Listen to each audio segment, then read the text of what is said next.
Hi, my name is Kimitina, and this screencast will show you how to create multiple Chrome profiles on a Chrome browser on a Windows computer. So first, you need to make sure that you open up the Chrome browser on your Windows computer. And once you do that, you're going to click on your profile picture at the top right corner, okay, the very top one.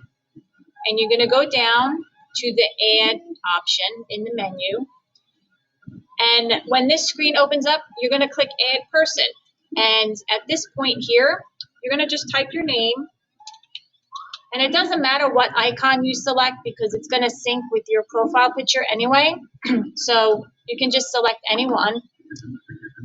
Make sure that this is checked off. You want to create a desktop shortcut for this user. So click Add.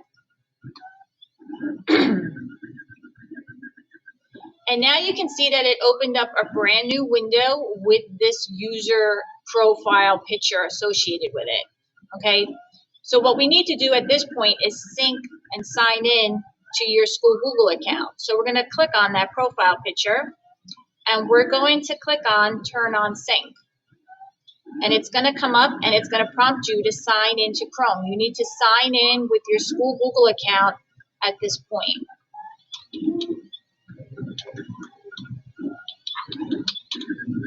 Type your password.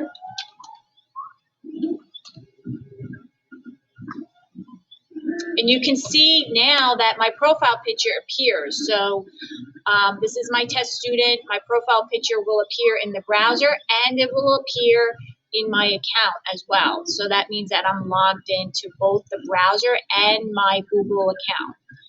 When this window opens, you click Link Data.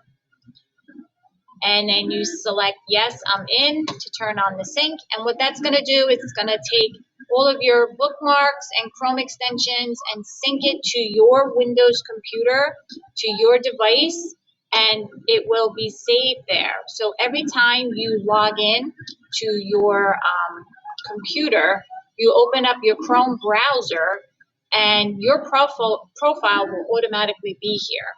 So you can also find your profile on the desktop because we created an icon for you. So make sure that that icon is on the desktop and you can select that icon, double click on it, and that profile will automatically open.